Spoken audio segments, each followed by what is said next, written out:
مصنوعی ٹانگ کے سہارے وزن اٹھانے والا یہ باہمت نوجوان ہو، 73 سال کے یہ جوان حوصلہ بزرگ یا یہ نو عمر کھلاڑی، غرض امریکی ریاست جارجیا کے ریاستی سطح پر ہونے والے ان سالانہ ویٹ لفٹنگ کے مقابلوں میں حصہ لینے والے کئی ایسے ہیں جو آپ کو بآسانی متاثر کر سکتے ہیں۔ انہی کھلاڑیوں میں سے ایک ہیں کلثوم عبداللہ، جو سر پر حجاب لپیٹے اور پورے جسم کو ڈھانپنے والے لباس میں دوسرے ویٹ لفٹر سے خاصی منفرد دکھائی دیتی ہیں۔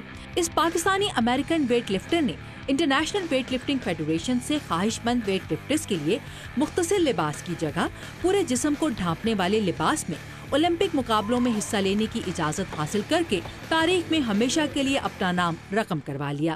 اس سے پہلے ویٹ لفٹنگ کے بین الاقوامی مقابلوں میں مرد یا خواتین تمام ویٹ لفٹرز کے لیے سنگلٹ نامی اس لباس کو پہننے کی شرط عائد تھی۔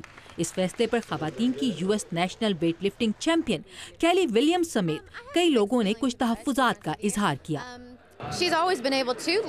دیکھیں، انہیں کبھی کسی نے ویٹ لفٹنگ سے منع نہیں کیا تھا سوائے خود ان کے مذہب کے۔ مجھے اس فیصلے سے آنے والی تبدیلیوں پر کچھ تحفظات ہیں۔ پہلے ہی لوگوں نے اس کا غلط استعمال شروع کر دیا ہے، جیسے کوہنیوں کو زیادہ مضبوط بنانے کے لیے خاص پیڈز کا استعمال وغیرہ۔ تاہم تمام ویٹ لفٹرز کیلی کی اس تنقید سے متفق نہیں۔ قومی سطح کے ویٹ لفٹر رابرٹ ہال اس فیصلے پر اپنے ساتھی ویٹ لفٹرز کے تحفظات کے بارے میں یہ کہتے ہیں۔ میرے خیال میں اس بارے میں سب لوگوں کو ہی تحفظات ہوں گے، کیونکہ یہ اس کھیل کے لیے ایک نیا آئیڈیا ہے اور یہ حقیقت کہ نہ صرف اس کی اجازت دی گئی ہے بلکہ اس کا گرم جوشی سے خیر مقدم بھی کیا جا رہا ہے، درست سمت میں قدم ہے۔ یہ کھیل ہے اور کھیل کی روح ہی تمام رنگ و نسل، قومیتوں اور مذاہب کے افراد کو یکساں موقع دینے اور متحد کرنے میں ہے۔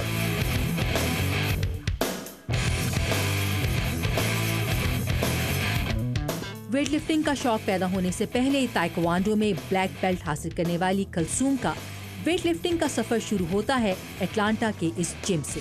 یہاں کلثوم سے پہلے کبھی کوئی مسلمان خاتون ویٹ لفٹر نہیں آئی۔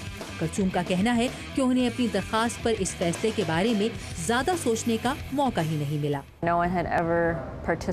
میرا نہیں خیال کہ اس سے پہلے میری طرح کسی باپردہ خاتون نے حصہ لیا یا حصہ لینے کے لیے اجازت مانگی، لہٰذا شاید فیڈریشن کے سامنے کبھی یہ مسئلہ پہلے اٹھایا ہی نہیں گیا تھا۔ کلثوم کے کوچ ٹریوس کہتے ہیں کہ انہیں انٹرنیشنل ویٹ لفٹنگ فیڈریشن کے اس فیصلے پر خوشی صرف اسی لیے نہیں ہوئی کہ کلثوم اب قومی اور بین الاقوامی سطح کے مقابلوں میں حصہ لے سکتی ہیں۔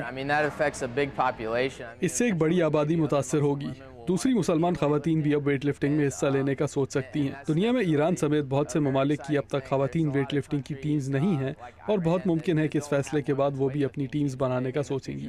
کلثوم عبداللہ کا کہنا ہے کہ ان کو حجاب میں ویٹ لفٹنگ کرتا دیکھ کر جم سے باہر کی دنیا کے لوگ زیادہ حیران ہوتے ہیں۔ یہاں لوگوں کی حیرت کی وجہ یہ غلط خیال ہے کہ حجاب کرنے والی خواتین ڈرپوک اور شاید کمزور ہوتی ہیں، لیکن چونکہ یہاں ہر کوئی اس قدر ایکٹیو ہوتا ہے کہ انہیں اپنی حیرت پر قابو پانے میں زیادہ عرصہ نہیں لگتا، لیکن ویٹ لفٹنگ سے باہر کی دنیا میں لوگ زیادہ حیران ہوتے ہیں۔